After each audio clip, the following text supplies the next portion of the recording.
Hello friends, welcome to Mr. Stitch Blouses. நம்ம வந்து ஆரி embroidery ஒர்க்ல பண்ண நிறைய பிரைடல் ப்ளவுஸ் டிசைன்ஸ் வந்து பார்த்துட்டே வந்தோம். அந்த வரிசையில இன்னைக்கு வந்து ஒரு குழந்தையோட பட்டுப்பாவாடை சட்டையில ஆரி ஒர்க் பண்ணி நான் வச்சிருக்கேன்.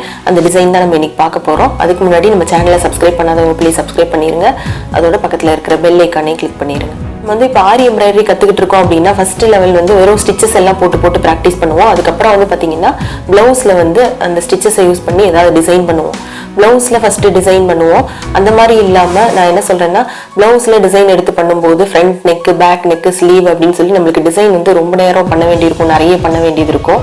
அந்த மாதிரி இல்லாமல் ஒரு குழந்தைங்களோட பாவாடை சட்டையை மட்டும் எடுத்துட்டு அதில் வந்து ஆரி ஒர்க் பண்ணீங்க அப்படின்னா நீங்கள் பிகினிங் ஸ்டேஜில் இருக்கும்போது உங்களுக்கு வந்து ஒர்க் பண்ணுறதுக்கு ரொம்ப ஈஸியாக இருக்கும்.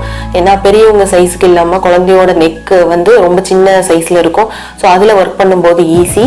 ரெண்டாவது வந்து front neck, back neck, sleeve அப்படின்னு இத்தனை பார்ட் இல்லாமல் பட்டுப்பாவாடை சட்டை அப்படின்னு எடுத்துக்கிட்டோம்னா ஃப்ரண்ட் மட்டும் நம்ம ஒர்க் பண்ணால் போதும். ஸோ அந்த ஃப்ரண்ட்டில் வந்து நம்ம ஒர்க் பண்ணிக்கலாம். வேணும் அப்படின்னா ஸ்லீவில் ஒர்க் பண்ணிக்கலாம். இல்லை ஸ்லீவில் ஜஸ்ட் பார்டர் இல்லை புட்டாஸ் அந்த மாதிரி கொடுத்து நம்ம வந்து விட்டுடலாம். இப்போ நான் ஒரு டிசைன் வந்து கையில் வச்சுருக்கேன். இந்த டிசைன் வந்து அடுத்து க்ளோஸ்அப்பில் பார்ப்போம். உங்களுக்கு வந்து இதே மாதிரி நீங்களும் டிசைன் பண்ணணும் அப்படின்னு விருப்பப்பட்டீங்கன்னா கிளாஸஸ் நான் எடுத்துகிட்டு இருக்கேன். ஃபேஷன் டிசைனிங், ஆரி எம்ப்ராய்டரி ரெண்டுமே டைரக்ட் கிளாஸஸும் இருக்குது, ஆன்லைன் கிளாஸஸும் இருக்குது. நீங்கள் வந்து ஆன்லைன் கிளாஸஸ் உங்கள் வீட்டில் இருந்தபடியே ஈஸியாக லேர்ன் பண்ணிக்கலாம். கிளாஸ் ஜாயின் பண்ணணும்னு இன்ட்ரெஸ்ட் இருந்துச்சுன்னா கீழே டிஸ்கிரிப்ஷனில் ஒரு வீடியோட லிங்க் இருக்குது. கோர்ஸ் பற்றின எல்லா டீட்டெயில்ஸும் நான் அதில் சொல்லியிருக்கேன். நீங்கள் அதை பார்த்து தெரிஞ்சுக்கலாம். உங்களுக்கு ஜாயின் பண்ணணும்னு இன்ட்ரெஸ்ட் இருந்துச்சுன்னா நீங்கள் ஜாயின் பண்ணிக்கலாம். இப்போ வந்து இந்த டிசைனை பார்ப்போம்.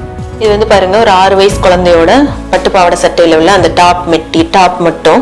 ஸோ இதோட நெக் வந்து பார்த்தீங்கன்னா லீஃப் நெக். இந்த மாதிரி குழந்தைங்களோட நெக்குக்கு வந்து இந்த மாதிரி லீஃப் ஷேப் கொடுத்தோம்னா பார்க்கறதுக்கு நல்லா அழகா இருக்கும்.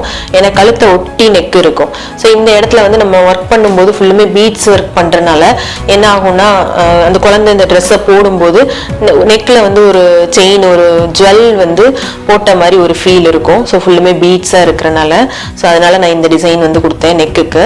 அதுக்கப்புறம் புட்டாஸ் வந்து பாத்தீங்கன்னா சுகர் பீட் கொடுக்காம ஃபுல்லுமே மோத்தி பீட்ல ஃப்ளவர் டைப்ல புட்டாஸ் கொடுத்துருக்கேன். ஏன்னா இங்கே என்ன டிசைன் இருக்கோ அதே சேம் அங்கங்க இருக்கிற மாதிரி கொடுத்துட்டேன். அப்புறம் சென்டர்ல ஒரே ஒரு டிசைன் ஹைலைட் பண்ணியிருக்கேன். என்ன டிசைன்னு பாத்தீங்கன்னா, இந்த மெட்டீரியல்லே பாருங்க, இங்க ஒரு டபுள் மேங்கோ மாதிரி ஒரு டிசைன் இருக்கு இல்லையா, ஒரு டெக்ஸ்சர் மாதிரி உங்களுக்கு மைல்டா தெரியும். ஸோ இந்த டிசைனையே ஒன்று சென்டர்ல ஹைலைட் பண்ணி வேணும்னு அவங்க கேட்டாங்க கஸ்டமர். ஸோ அதுக்கேற்ற மாதிரி நான் பண்ணேன். இதுல யூஸ் பண்ணியிருக்கிற த்ரெட் வந்து பாத்தீங்கன்னா இந்த ட்ரெஸ்ஸோட ஸ்கர்ட்டோட கலரு, ஸோ அந்த பாவாடையோட கலரு அதுதான் வந்து இந்த த்ரெட் கலராக கொடுத்து அப்படியே வந்து இந்த டிசைனை வந்து அப்படியே ஹைலைட் பண்ணி பீட்ஸும் மீட்டர் செயினும் கொடுத்து ஹைலைட் பண்ணியிருக்கேன். அதுக்கப்புறம் இங்கேருந்து பார்டர் வந்து கீழே வச்சாச்சு ட்ரெஸ்ஸோட பாட்டமில். அதுக்கப்புறம் இந்த பார்டரே வந்து பெரிய பார்டராக இருந்தது. ஸோ இதில் பேலன்ஸ் பார்டர் வந்து இந்த இடத்துல ஸ்லீவில் நான் யூஸ் பண்ணியிருக்கேன். பாருங்கள், 2 லேயர் பார்டர்ல ஒரு லேயர் வந்து ஸ்லீவ்ல வந்துருச்சு. இந்த ஸ்லீவ் வந்து பாத்தீங்கன்னா டிசைன் எதுவுமே ஸ்லீவோட எண்டில் பண்ணல. இது வந்து பஃப் ஸ்லீவ் ஆக்சுவலா. ஸோ பஃப் ஸ்லீவ்ல அங்கங்க புட்டாஸ் மட்டும் வர மாதிரி ரெடி பண்ணியிருக்கேன்.